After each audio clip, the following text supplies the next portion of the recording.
जय हिंद मेरे प्यारे विद्यार्थियों। मैं दीपक सर आप सभी को अपने YouTube चैनल में हार्दिक स्वागत करता हूं।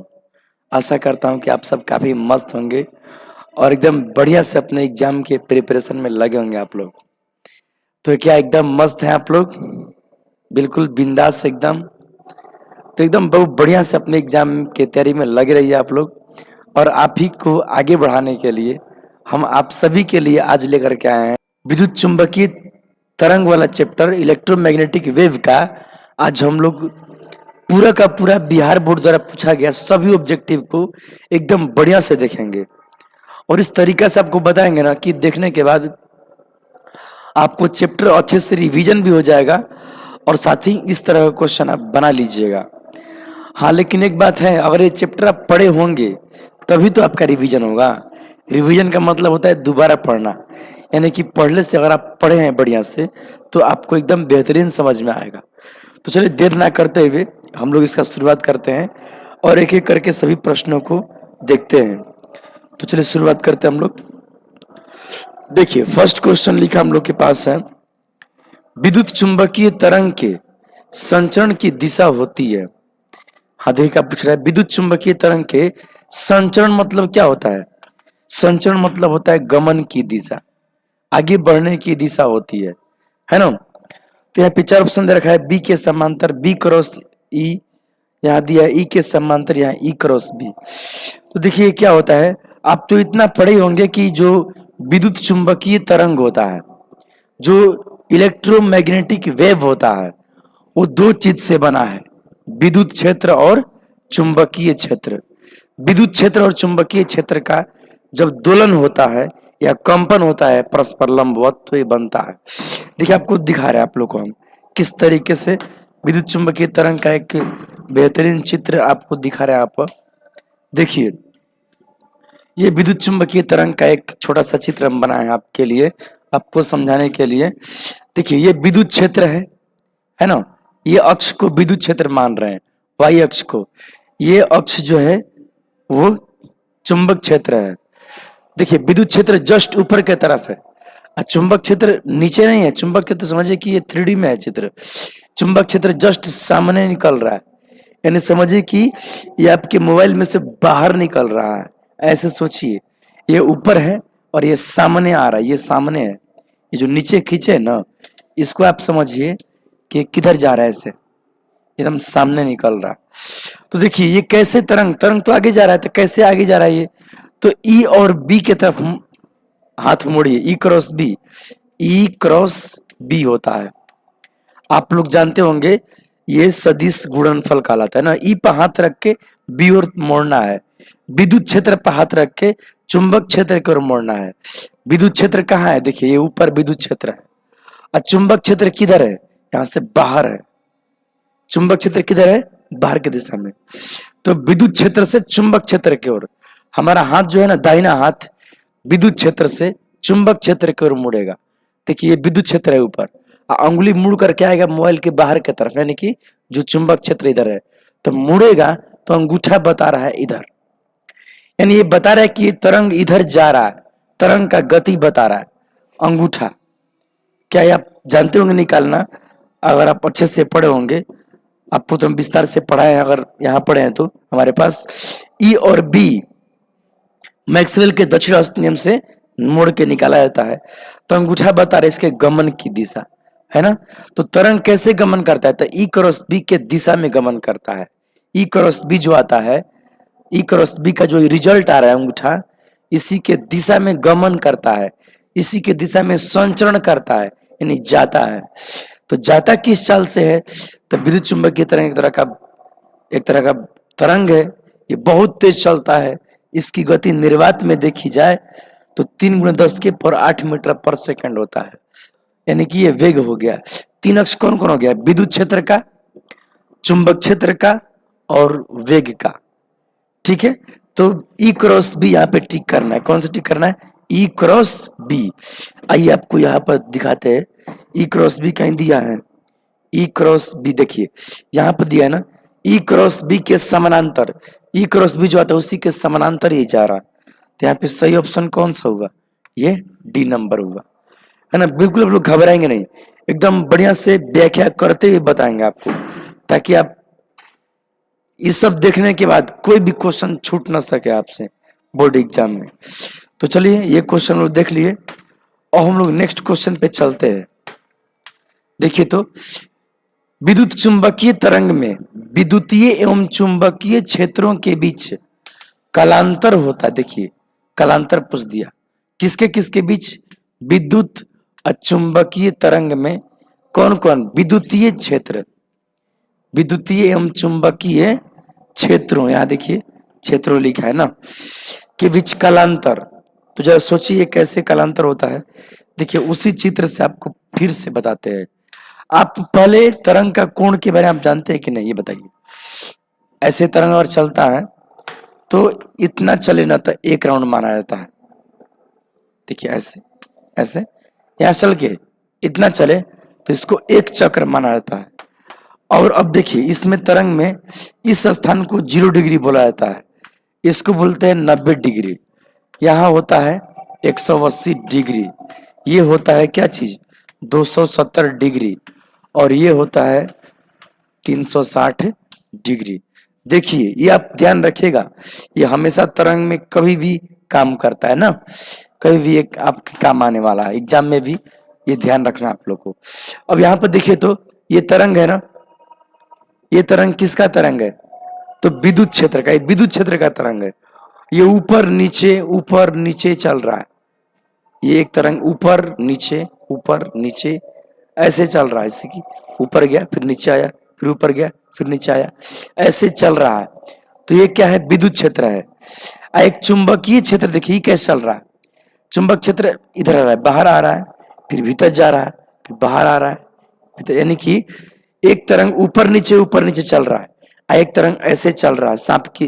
सांप कैसे चलता है जरा सोचिए, ये जमीन हो गया ना तल, ये तल हो गया, तो तल पर सांप ऐसे चलता है, यानी कि अगर आपके तरफ हम बताएं तो इस तरह से सांप चलता है।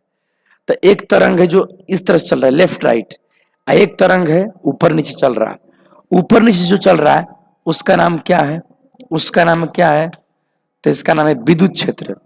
और जो सांप की तरह ऐसे ऐसे चल रहा है इसका नाम है चुंबकीय क्षेत्र। समझ गए? ये है चुंबकीय क्षेत्र, ऐसे है विद्युत क्षेत्र।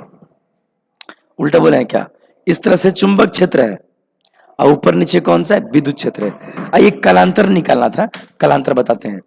ये 0 डिग्री है, यहाँ 90 डिग्री है, या 0 डिग्री पर शुरू हुआ ये, तो ये भी उसी समय शुरू हो रहा है 0 डिग्री पर। ये 90 पे पहुंचा, यानी हाई पर पहुंचा, ये भी हाई पे पहुंच रहा है। आप समझिए कि ये बाहर की तरफ है, ऐसा आप फील करिए, ये बाहर की तरफ है। तो ये भी 90 है। ये पूजा अपने 180, तो ये भी अपने 180 पर जाके मिल गया। सोचिए यहाँ पर कला कितना है? इसके द्वारा कला 180 डिग्री है और इसके द्वारा कला भी 180 डिग्री है। तो कलांतर बताइए, इसका कला 180 डिग्री है विद्युत क्षेत्र का, चुंबक क्षेत्र का भी यहाँ पर कला 180 डिग्री है। तो 180 डिग्री माइनस 180 डिग्री बराबर 0। कलांतर को फाई से दर्शाते हैं। यहाँ कलांतर कितना आ रहा है? 0 आ रहा है। आप लोग ध्यान से समझते चलिएगा है ना। और ये चैप्टर पूरा पढ़े होंगे तो एकदम स्पष्ट हो जाएगा। चैप्टर अगर नहीं पढ़े होंगे तो पहले चैप्टर पूरा बढ़िया से पढ़ लीजिए, तभी ये वीडियो आपको बेहतरीन समझ में आएगा। देखिए तो हम यहाँ पर देख रहे हैं कलांतर कितना आया, विद्युत क्षेत्र एवं चुंबकीय क्षेत्र का कलांतर कितना आया? तो 0 आया। यहाँ पर ए नंबर ऑप्शन आपका सही ऑप्शन हो रहा है, ए नंबर आपका यहाँ पे सही ऑप्शन हो रहा है। तो इस तरह से ये हो गया। चलिए नेक्स्ट क्वेश्चन पर चलते हैं हम लोग। नेक्स्ट क्वेश्चन हम लोग का है विद्युत चुंबकीय तरंग में, देखा लिखा विद्युत चुंबकीय तरंग तथा चुंबकीय तरंग के बीच कलांतर, बने बात वही आ गया, कलांतर वाला बात। देखिए आप ध्यान रखिए, कलांतर वाला बात वही है। तो 0, ये कोण अलग अलग, ऑप्शन थोड़ा डिफरेंट था शायद, इसीलिए हम इसको दिए हुए हैं। देखिए तो थोड़ा ऑप्शन में डिफरेंट है, ऑप्शन इसमें और उसमें अलग अलग है, इसीलिए दे दिया गया, ठीक ना। तो कुछ भी ऑप्शन हो हम लोग को 0 डिग्री टिक करना है, कुछ भी ऑप्शन हो तो क्या करना है? 0 डिग्री हम लोग को टिक करना है, ठीक ना। चलिए हो गया। अब हम लोग नेक्स्ट क्वेश्चन पे चलते हैं। देखिए तो मजे से आप लोग ध्यान से देखते चलिएगा। चौथा देखिए तो आप लोग, चुंबकीय क्षेत्र तथा विद्युत क्षेत्र के अनुपात बी बटा ई का मात्रक होता है। देखो बी बटा ई का मात्रक पूछ दिया, चुंबक क्षेत्र और विद्युत क्षेत्र का मात्रक, बी बटे ई का मान पूछ दिया। देखिए तो आपको बताते हैं, सॉरी मात्रक पूछा है ना। देखिए बी बटा में ई का मात्रक हम लोगों से पूछा हुआ है, तो हम इसमें आपको एक तरीके से बताते हैं। एक ना वेग वर्णकर्ता का सूत्र होता है, वेग वर्णकर्ता है ना, वेलोसिटी सिलेक्टर का हम बताएं आप लोग को, लॉरेंज के समीकरण में से आता है, लॉरेंज जो बल होता है, लॉरेंज बल है ना, वहां से। तो देखिए यहां से कैसे होता है, वहां होता है ई बटे में बी बराबर भी, जहां भी वेग होता है, तो ये वेग होता है, तो ई बटा बी बराबर है इसके, विद्युत क्षेत्र चुंबक क्षेत्र का जो भागा होता है ना, वो इसके बराबर होता है। तो इसका मात्रक इसके मात्रक के बराबर होगा, तो इसका मात्रक अगर पूछ देता हम इसका मात्रक भी बता सकते हैं। वेग का मात्रक होता है मीटर प्रति सेकंड, मीटर प्रति सेकंड, मीटर प्रति सेकंड। इसको मीटर बटा सेकंड भी कह सकते हैं, है कि नहीं। ई बटा बी का मात्रक क्या, मीटर बटा सेकंड। लेकिन यहाँ क्या पूछा है, बी बटा ई, यहाँ उल्टा पूछा है, यहाँ बी बटा ई पूछा है ना, हम लोग तो बता रहे बटा बी, इसको उल्टा कर देते हैं। ये उल्टा करेंगे तो वो भी उल्टा होगा, तो जरा सोचिए क्या आएगा, ये उल्टा कर देते हैं, तो ये करिएगा बी बटा ई, बी बटा ई, तो ये भी उल्टा होगा, सेकंड बटा मीटर, सेकंड बटा मीटर, तो ये मात्रक हो जाता है सेकंड मीटर। मीटर नीचे है ना, इसका पावर कुछ ना तो 1 है, तो ये ऊपर जाता है तो मीटर के पावर -1 हो जाता है। आप समझ रहे हैं, नीचे होता है ना, ऊपर जाएगा तो माइनस में, कोई भी पावर हो, आप घातांक में पढ़ते हैं है ना, नीचे से ऊपर जाने पर कितना पावर लिखते हैं, उसका माइनस में लिखते हैं ना, ये भी आपको विस्तार से बताया। तो यहाँ पर S M inverse, second metre inverse, या कोई लोग साइमन मीटर इनवर्स भी इसको पुकार देते हैं, है ना, एस ऐसे सेकेंड मीटर इनवर्स है। तो देखिए तो यहाँ पे कौन सा ऑप्शन आपका मिल रहा है, सेकेंड मीटर इनवर्स, तो हम लोग को यहाँ मिल रहा है, ये डी नंबर ऑप्शन यहाँ पे सही हो रहा है। देखिए तो आप लोग डी नंबर ऑप्शन सही हो रहा है, एकदम ध्यान से आप लोग देखते जाइए और स्क्रीनशॉट लेते जाइए ना, लिख लीजिएगा फिर, है ना। चलिए नेक्स्ट क्वेश्चन देखिए था, विद्युत चुंबकीय तरंग में किसका सामर्थ्य 20 से काफी अधिक रहता है। अब देखिए क्या क्वेश्चन कर दिया है, तो जो विद्युत चुंबकीय तरंग होता है उसमें से किसका सामर्थ्य, सामर्थ्य यानी कि पावर, किसका इंटेंसिटी, तीव्रता, शक्ति, है ना, क्या होता है 20 से अधिक रहता है। ठीक है, देखो अब आप लोग को बताते हैं, विद्युत चुंबकीय तरंग में कह दिया ना, तो आप खुद देखें कि विद्युत चुंबकीय तरंग 2 तरंगों से बना होता है, विद्युत क्षेत्र और चुंबक क्षेत्र। तो ये दोनों बराबर पावर का नहीं होता है, किसी एक का मान ज्यादा होता है। आइए देखते हैं किसका ज्यादा होता है, तो आपको हम स्पष्ट एकदम बताते हैं। देखिए ई बटा बी को क्या बोलते हैं, भी बोलते हैं वेग, और विद्युत चुंबकीय तरंग कह रहा है, तो एक तरह से निर्वात में विद्युत चुंबकीय तरंग का अगर वेग देखा जाए तो 3 × 10⁸ होता है, जिसे c से दर्शाते हैं, है ना। तो हम इतना लिख सकते हैं क्या, ई बटे में b बराबर c का मान यहाँ रख देते हैं, 3 × 10⁸ कितना 8। तो अब देखिए तो ये c का मान हो गया, तो देखिए हम इसके नीचे 1 ले सकते हैं, तो इसका रेशियो बताइए, ई रेशियो b, तो इधर का भी रेशियो हो जाएगा 3 × 10⁸ रेशियो 1। तो आप गौर से देखिए, यहाँ पर ई है तो ये ई है, ये बी है तो यहाँ पर बी है, तो आप यहाँ पे क्या देख पा रहे हैं, विद्युत क्षेत्र का मान इतना है और चुंबक क्षेत्र का मान इतना है, यानी कि विद्युत क्षेत्र का मान यहाँ पर कितना है, विद्युत क्षेत्र का मान इतना है, चुंबक क्षेत्र का मान 1 है।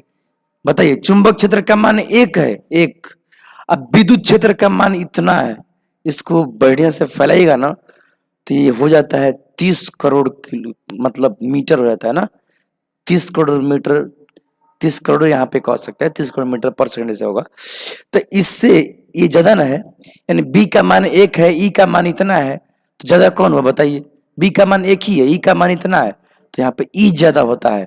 ज्यादा नहीं भाई, वो बहुत ज्यादा होता है। कहीं 1 रुपया है और कहीं ये इतना रुपया है, बहुत ज्यादा ना है। तो समझ लीजिए दोनों में ना किसका मान ज्यादा है, तो ई का मान ज्यादा है।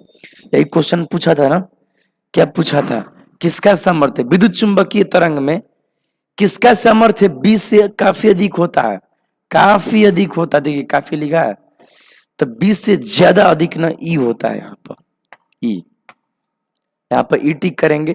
यहाँ एम भी लिखा हुआ है, लेकिन गौर करिएगा ये एम जो है ना, यहाँ पर एम का यहाँ उचित नहीं है, क्योंकि एम यहाँ तो कुछ है नहीं। यहाँ पर विद्युत चुंबकीय तरंग 20 से और किससे, ई से बना है, इधर वेग है। अगर चुंबक क्षेत्र में चुंबकीय गुण बने तो यहाँ पर चुंबकीय गुण में कोई बात नहीं करना है ना। चलिए तो ये बात यहाँ पर है। और हम लोग को नेक्स्ट क्वेश्चन पे चलना है। देखिए देखिए तो नेक्स्ट क्वेश्चन पे चल रहे हैं हम। निम्नलिखित में कौन निर्वात में विद्युत चुंबकीय तरंग के चाल के लिए सही है, विद्युत चुंबकीय तरंग के चाल के लिए इसमें से कौन सही है। देखिए बहुत अच्छा क्वेश्चन है, अगर जो पढ़ा होगा वो तुरंत देख लेगा, और नहीं तो चलिए आपको अच्छे से बताते हैं, घबराइएगा नहीं। हम चाहते हैं कि आपको जड़ से बताया जाए, आप हर चीज का क्यों जाने। देखिए विज्ञान पढ़ना या कोई भी जो विशेष करके फिजिक्स होता है या साइंस का कोई पर्सन हो, एकदम क्यों के साथ पढ़ना चाहिए, कि हम जो पढ़ रहे हैं ये अगर हो रहा है तो क्यों हो रहा है। कारण तह में जाने से ना चीजों को याद नहीं करना पड़ता है, इसलिए जरूर तह में जाके समझना चाहिए। आइए आपको हम बताते हैं। यहाँ पर देखिए, यहाँ पर 3 टर्म था ना, सी, म्यू नॉट और कौन था, देख लीजिए यहाँ पर सी, म्यू नॉट, ई नॉट, सब में सी, म्यू नॉट, ई नॉट, ये तीनों का एडजस्टमेंट कर दिया गया है। तो देखना है कि इनमें से कौन सा सही है। तो देखिए आपको हम एक को हल करते हैं इसमें से कोई। देखिए आप लोग ऐसे सोचिए कि म्यू नॉट का पहले मान सोच लीजिए कितना होता है। ये होता है 4 pi into 10 to the power -7, है ना। टेस्ला मीटर स्क्वायर प्रति एम्पियर होता है ना, टेस्ला मीटर प्रति एम्पियर होता है बल्कि। अब देखिए, और एप्सिलॉन नॉट का मान बता दीजिए। तो एप्सिलॉन नॉट का मान यहाँ पे कम आने वाला है। एप्सिलॉन नॉट का वो मान बताइए जो पाई के फॉर्म में हो। एप्सिलॉन नॉट का मान वो बताइए जो, देखिए आपको ऐसे कर लेते हैं, 1/4 पे एप्सिलॉन नॉट का मान कितना होता है, 9 × 10 के पावर 9 होता है। तो आप क्या करिए कि सिर्फ एप्सिलॉन नॉट का मान यहाँ पे बताइए कितना होगा, इसकी चेक मान लेते हैं, ऐसे गुणा करते हैं, 4 9 36 पाई, है ना, गुणे 10 के पावर 9 गुणे एप्सिलॉन नॉट बराबर, ये गुना कर लेते हैं 1 × 1। तो यहाँ से एप्सिलॉन नॉट का मान हम लोग को मिल जाएगा 1 × 1 तो 1 हो जाएगा, और ये सब भागा में चल जाएगा, 36 पाई गुणे 10 के पावर कितना 9। तो हम लोग को इससे और इससे इन दोनों मानों को एडजस्टमेंट करना है और देखना है कि कितना आ रहा है। तो हम ये काम करते हैं कि देखिए, हम एक काम करते हैं कि इन दोनों मानों का ना एडजस्टमेंट करते हैं। तो अगर इन दोनों मानों को देख रहे हैं और हम लोग इन दोनों मानों को किसी ऑप्शन को लेकर चले, अगर हम देखिए तो किसी ऑप्शन को लेकर चलते हैं, मान लीजिए पहले कोई चेक करते हैं, तो इसमें इसमें इसका मान रख देते हैं पहला को, देखते हैं इतना आता है कि नहीं, है ना। तो देखिए कितना क्या दिया है, पहला में क्या दिया, 1/, में रूट में म्यू नॉट और ई नॉट। तो देखिए 1/, में कितना होगा, रूट में म्यू नॉट का मान मांग रहा है, तो दे दीजिए 4 पाई गुणे 10 के पावर -7। ध्यान दीजिएगा यार, बोलते हैं 4 पाई गुणे 10 के पावर -7, समझ रहे हैं। और देखिए तो ये ई नॉट का मान देना है उसको, वहां ई नॉट के जगह पर ये लिख रहे हैं ना, एप्सिलॉन नॉट इसको बोला जाता है। एप्सिलॉन नॉट की जगह पे इसको 1/, में 36 पाई गुणे 10 के पावर 9, 1/, में 36 पाई गुणे 10 के पावर 9। तो कैसे हो गया, अब जरा गौर करिए तो क्या होगा इसमें, पाई अब पाई पाई पाई जाई गया, 9 से कटाते 4 से, 4 9 36, 9 हो गया। अब देखिए तो क्या हो रहा है, हम ध्यानपूर्वक देखिएगा ये किस तरीके से हल हो रहा है। 1/, में क्या लिखेंगे, रूट तो है ही, ठीक है। और क्या है, 10 के पावर -7 को ना हम 1/, में 10 के पावर 7 लिख सकते हैं।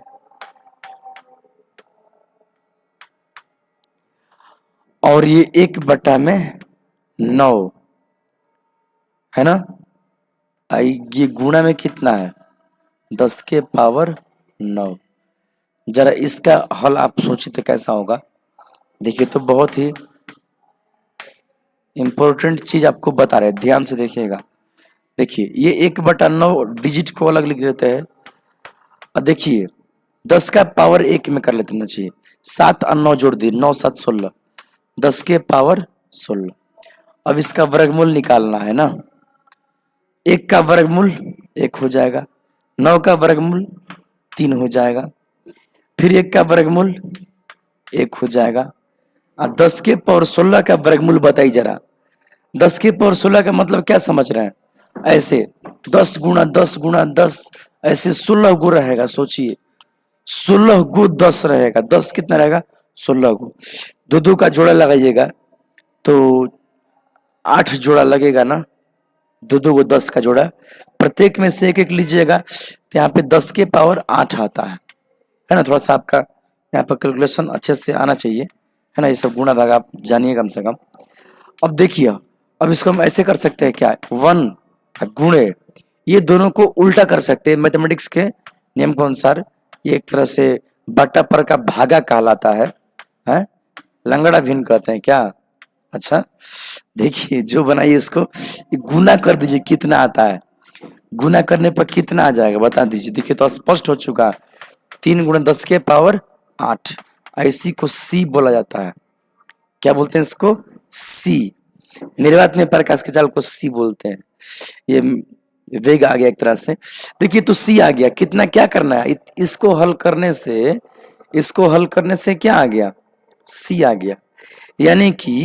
यानी कि सी के बराबर है ये, तो ये वाला जो भी है यहाँ पर म्यू नॉट एप्सिलॉन नॉट, है ना। चाहे इसको आगे पीछे करिए कोई दिक्कत नहीं है, ये सब अदिश राशियां हैं तो इसमें कोई विशेष दिक्कत नहीं है, ठीक है। यहाँ पे सदिश का कोई महत्व अभी फिलहाल यहाँ पे नहीं है। तो देखिए तो ऑप्शन टिक करिए तो सी बराबर है ना, सी बराबर म्यू नॉट एप्सिलॉन नॉट 1/, में है। तो ये हम लोग का ऑप्शन यहाँ पे सही हो रहा है, ये नंबर। और देखिए ये भी दिया है, आप यहाँ पे ट्राई कर सकते हैं, नहीं आ गए हल करने पर आप करके देख लीजिएगा, ये भी नहीं आएगा ये भी नहीं आएगा, एक बार करके देखने की चीज है। चलिए ऐसे है ना, देख लीजिए, स्क्रीनशॉट ले सकते हैं इसका क्वेश्चन का। चलिए तो देख लिया हम लोग। अब नेक्स्ट पे चलते हैं 7 नंबर पर। देखिए इसका मान पूछ दिया है ना, देखिए तो म्यू नॉट एप्सिलॉन नॉट क्या पावर -1/2 है, इसका मान पूछ दिया है। देखिए इसका मान कैसे निकाल सकते हैं हम लोग, क्या दिया था, म्यू नॉट एप्सिलॉन नॉट का पावर -1/2, ये दिया है ना। एक बार ट्राई जरूर आपको करना चाहिए। देखिए इसको हम एक बार वीडियो रोक करके आप ट्राई कर सकते हैं। तो हम मान लीजिए कि बना रहे हैं, माइनस है ना तो उसको बट्टा में भेज देना चाहिए, नियम कहता है म्यू नॉट एप्सिलॉन नॉट का पावर 1/2। माइनस है तो बट्टा में जा सकता है, या बट्टा में है और ऊपर आता है तो माइनस हो जाता है ना, ये भी बात है। और देखो अगर आप लोग बढ़िया से पढ़ोगे तो कि पावर में अगर 1/2 हो तो उसे रूट कहा जा सकता है, mu naught epsilon naught root कहा सकता है। और ये तो वही बात आ गया, देखिए तो म्यू नॉट एप्सिलॉन नॉट यही तो चीज आ गया, इसको तो सी बोलते हैं, यानी कि ये तो सी हो जाएगा। तो हमसे पूछ रहा है इसका मान पूछ रहा है, तो इसका मान तो सी, यानी सी मतलब प्रकाश का वेग, और प्रकाश का वेग का मान होता है आपका 3 गुणे 10 के पावर 8 मीटर प्रति सेकंड, मीटर प्रति सेकंड। देखो कितना अच्छा है ये। देखिए तो आप लोग ध्यान से देखिए, 3 गुणे 10 के पावर 8 मीटर पर सेकंड, हम लोग का ऑप्शन कौन सा दिख रहा है, ये ना, ये बी नंबर ऑप्शन यहाँ पे हम लोग का सही हो रहा है। आप लोग ध्यान से देख लीजिए। चलिए, तो इस तरह से एकदम आसान क्वेश्चन है वो, आप लोग खुद ट्राई करिए। देखिए तो ये क्वेश्चन एक बार देखिए, तो आप लोग क्वेश्चन देखिए, आप लोग ध्यान से स्क्रीनशॉट लीजिए। चलिए, हाँ तो देखिए तो क्या क्वेश्चन कर रहा है, विद्युत चुंबकीय तरंगों की, जो विद्युत चुंबकीय तरंगे होती हैं उसकी क्या पूछ दिया है, प्रकृति हो सकती है, प्रकृति उसका नेचर कैसा होता है ना, विद्युत चुंबकीय तरंगों की जो प्रकृति होता है, नेचर होता है, वो कैसा होता है। तो देखिए आपको हम यहाँ पे बताएं अगर, तो देखिए इस तरह से तरंग को ना, अगर कणों के कंपन के बेस पर देखें तो दो तरह का होता है। एक होता है अनुप्रस्थ तरंग, एक होता है अनुदैर्घ्य तरंग, अनुदैर्घ्य तरंग है ना, या अनुदैर्घ्य बोला जाता है, अनुदैर्घ्य। चलिए, तो दो तरह का मतलब तरंग है। अनुप्रस्थ में क्या होता है कि माध्यम के कण ऊपर नीचे कंपन करते हैं, तरंग आगे बढ़ता है, ऊपर नीचे कंपन होता है, तरंग आगे बढ़ता है। ऐसा किस में होता है, जल में होता है। जल में एक पत्थर फेंक के देखिएगा, जल ऊपर नीचे लगता है करने, और जो विक्षोभ होता है ना, जो डिस्टरबेंस होता है, वो आगे की तरफ जाता है। तो ऐसे तरंग को अनुप्रस्थ तरंग, जिसमें कण का कंपन गमन के लंबवत हो, ठीक ना। फर्स्ट ईयर में आपको विस्तार से पढ़ा है, ऐसे क्लासरूम में भी हम एक चैप्टर में उस चीज से बताया है। औंदर्घ्य में क्या होता है, औंदर्घ्य थोड़ा अलग टाइप का होता है। औंदर्घ्य में देखिए क्या होता है, इसमें क्या होता है ना कि ऐसे यहाँ पर सघन रहता है, फिर यहाँ पर विरल रहता है, फिर सघन, फिर विरल, फिर यहाँ पे सघन, यानी कि यही बात इसमें आगे तक लागू रहता है।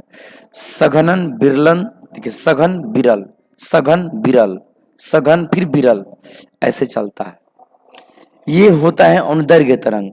और ऐसे चलता है कौन, ध्वनि, ध्वनि, महेंद्र सिंह ध्वनि नहीं, ध्यान रखिएगा, यहाँ पर ये ध्वनि साउंड को हम बोल रहे हैं, साउंड ऐसा चलता है। क्या आपको समझ रहा है, जैसे मान लीजिए कि अगर हम कुछ भी बोल रहे हैं, है ना, बोल रहे हैं या आप भी बोलते हैं, तो बोलने से ना एकाएक जब साउंड निकलता है तो सब हवा कंप्रेस हो जाता है, हवा दब जाता है, फिर वो हवा अगले वाले को दबाता है। तो यहाँ पर अगला वाला जब दबेगा तो ये वाला रिलैक्स हो जाएगा, मतलब ये फैल जाता है, सघन यहाँ चला गया। ऐसे ही अब वो अगला को दबाया, यानी कि सघनन आगे बढ़ते जाता है, सघन विरल बनते रहता है। नहीं समझे। एक और आपको उपाय बताते हैं, कभी आप ध्यान दिए होंगे कि मान लीजिए कि लंबा सा लाइन लगा हुआ है आदमी का, है ना, लंबा सा कतार लगा हुआ है, 100 लोग खड़े हैं। अगर कोई क्या करता है, अगर आप भी ऐसे किया हो, ढकेल देता है कोई, एक लोग को ढकेलेंगे तो जानते हैं क्या होगा, लाइन से लोग खड़े हैं तो एक दूसरे पर गिरना शुरू हो जाते हैं, या डिस्टरबेंस शुरू हो जाता है, पूरा लाइन तक लास्ट तक पहुंचता है डिस्टरबेंस। जैसे एक व्यक्ति ढकेलाया तो व्यक्ति तुरंत हुआ दबा, अरे क्या हुआ क्या हुआ, तुरंत दबा वो, है ना। जब दबा तो वो अगले पर झुका, अगला भी उसके अगले पर झुका, तो यहाँ पर सघन बन गया। और ये सघन क्या हुआ, वो तो व्यक्ति झुकते गए आगे, लेकिन वो तो झुका आगे बढ़ते जा रहा है, लेकिन अब ये बाद में खड़ा होगा, और तब बता रहे क्या हुआ, कौन ढकेला अपना बोलेगा। यानी कि यहाँ पर जो है ना वो क्या बनेगा, विरल बन जाएगा। और सघन कहाँ गया, आगे। ये आप लोग इस तरह से बता रहे, एग्जाम्पल शॉर्ट वीडियो आप लोग देखे होंगे, शॉर्ट वीडियो वगैरह में कि क्या होता है कि लाइन से 100 ईंट रखा हुआ है, एक ईंट को गिराते हैं तो 100 ईंट गिरता है, कुछ वैसा सोचिए। तो ये अनुदैर्घ्य तरंग होता है। अनुदैर्घ्य तरंग में क्या होता है, माध्यम के कण का जो कंपन होता है ना, वो गमन के दिशा में होता है। तरंग जा भी रहा इधर, कंपन भी इधर हो रहा है, तो ये अनुदैर्घ्य होता है, ठीक ना। तो अब आप लोग यहाँ पर गौर कीजिएगा, ध्यान दीजिएगा कि हम लोग का जो विद्युत चुंबकीय तरंग है वो ऐसा है कि ऐसा है। विद्युत चुंबकीय तरंग इन दोनों में से किस टाइप का है, हाँ, विद्युत चुंबकीय तरंग किस टाइप का है, आप यहाँ पर देखे थे ना, बताइए तो ये जो विद्युत चुंबकीय तरंग है वो किस टाइप का आपको नजर आ रहा है। देखिए तो ये तो ऐसे ऊपर नीचे वाले में ना है, तो ये कौन सा टाइप में आएगा बताइए। ये विद्युत चुंबकीय तरंग, इसको आप किससे मानते हैं? तो ऊपर नीचे करता है तो उसको अनुप्रस्थ बोला जाता है। कौन सा? अनुप्रस्थ। प्रकाश एक अनुप्रस्थ तरंग है ना। तो ये हो गया प्रकाश अनुप्रस्थ तरंग के लिस्ट में आ गया। ठीक है, देखिए हम पूरा आपको समझाने की कोशिश कर रहे हैं कि आप समझ जाए ताकि बाद में कोई दिक्कत आपको हो ही नहीं। अब देखिए नेक्स्ट क्वेश्चन, विद्युत चुंबकीय तरंगों की प्रकृति होती है।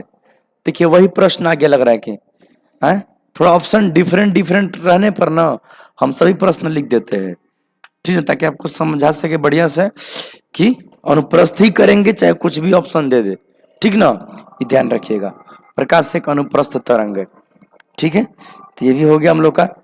देखिए नेक्स्ट क्वेश्चन हम लोग का है, विद्युत चुंबकीय तरंगे विक्षेपित हो सकती हैं। बताइए, विद्युत चुंबकीय तरंगे विक्षेपित मतलब होता है डिस्टर्ब होना या मुड़ जाना, है ना। विद्युत चुंबकीय तरंगे मुड़ सकती है या विक्षेपित हो सकती है या डिस्टर्ब हो सकती है, किससे बताइए?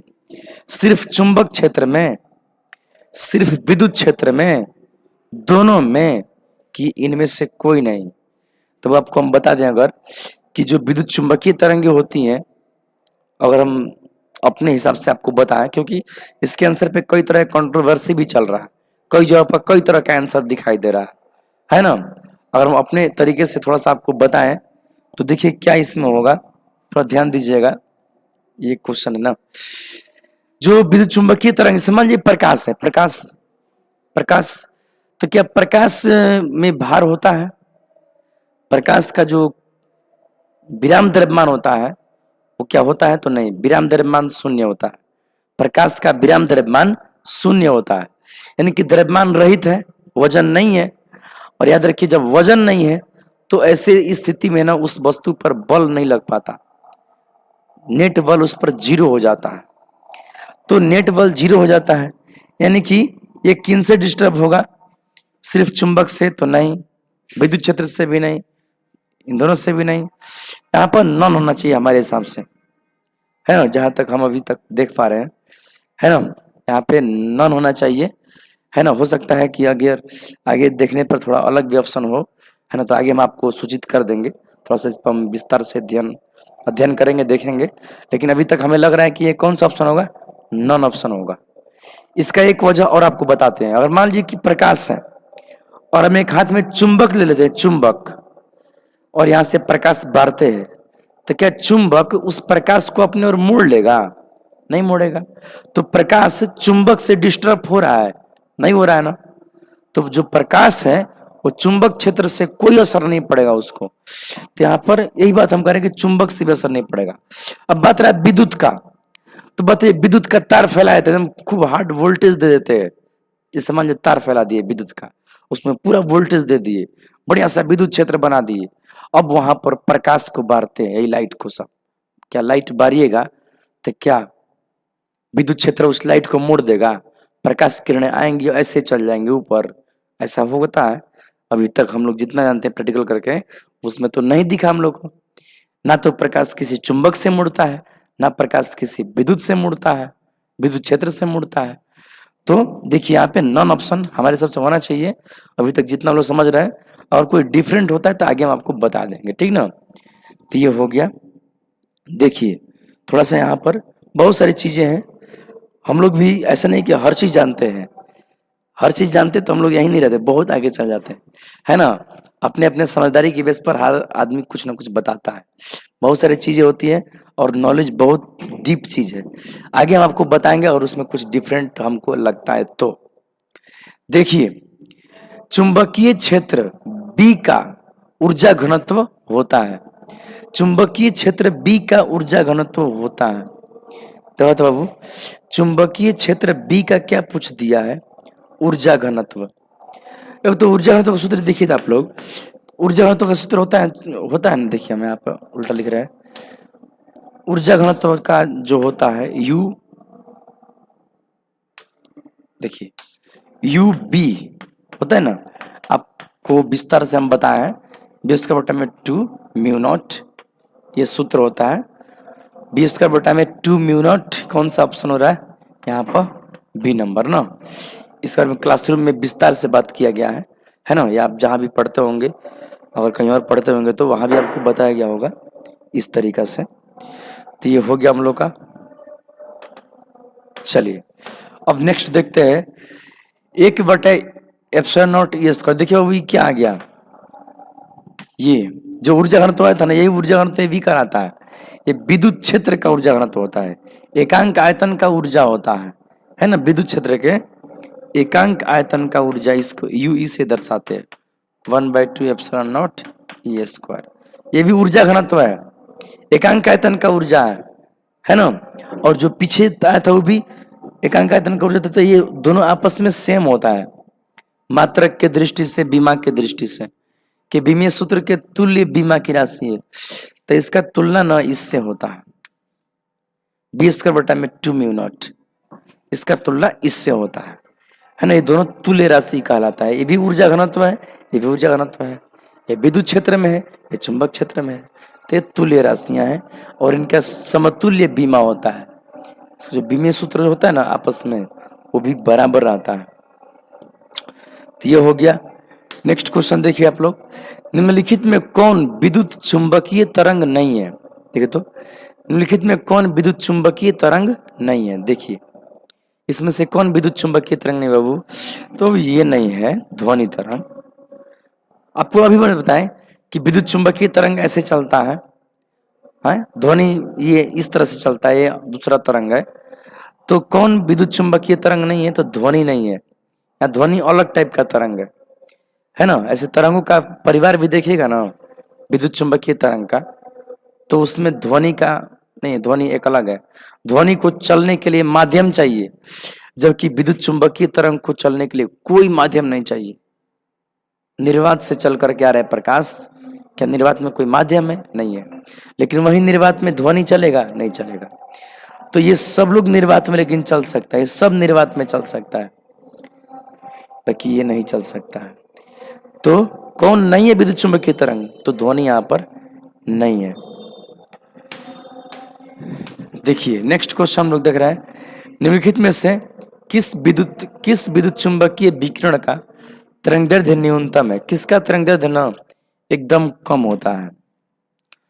तो देखिए तो आपको यहां बताते हैं किसका तरंगदैर्ध्य एकदम कम होता है। तो देखो विद्युत चुंबकीय विकिरण के बारे में आपको हम क्लासरूम में अच्छे से बताए हैं। ये ऐसे बहुत लंबा चौड़ा परिवार है इसका। इसके कुछ हिस्से में दृश्य भाग है, दृश्य का रेड और वायलेट कलर, लाल और बैगनी।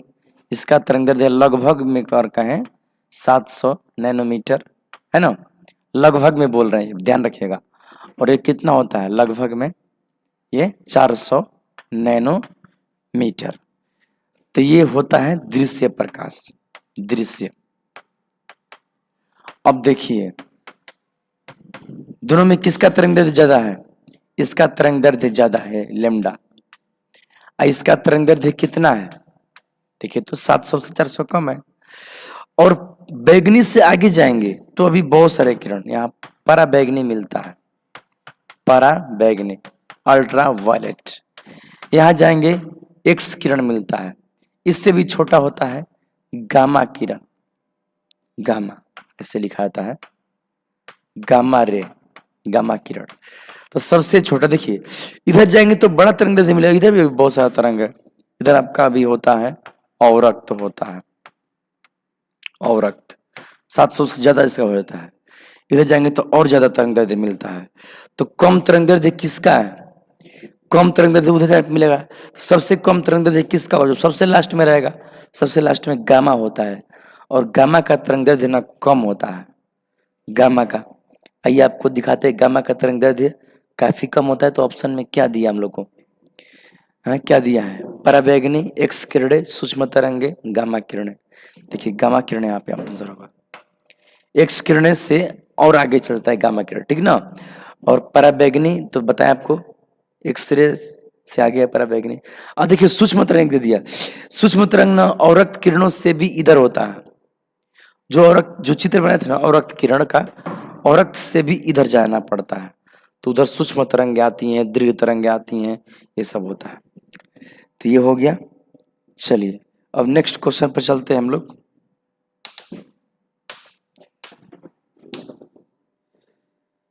देखिए नेक्स्ट क्वेश्चन हम लोग का है, समय के साथ बदलते हुए, देखिए तो समय के साथ बदलते हुए विद्युतीय क्षेत्र के कारण एक विद्युतीय धारा इतना द्वारा परिभाषित है, तो इसे कहा जाता है ना। तो ये जानते हैं आप लोग, ये विद्युत क्षेत्र के परिवर्तन से जो धारा बहता है वो तो संधारित्र में होता है। संधारित्र में क्या होता है कि विद्युत क्षेत्र में परिवर्तन से बहता है। देखिए संधारित्र में धारा बहता है एसी धारा, प्रत्यावर्ती धारा। और कैसे बहता है, तो विद्युत क्षेत्र में चेंज से कभी इसमें प्लस आता है, कभी इसमें माइनस आता है, और तेजी से विद्युत क्षेत्र बदलता है। क्योंकि प्रत्यावर्ती धारा की आवृत्ति ना हम लोग के भारत में 50 हर्ट्ज का उपयोग किया जाता है, तो ये 50 बार विद्युत क्षेत्र बदल जाता है।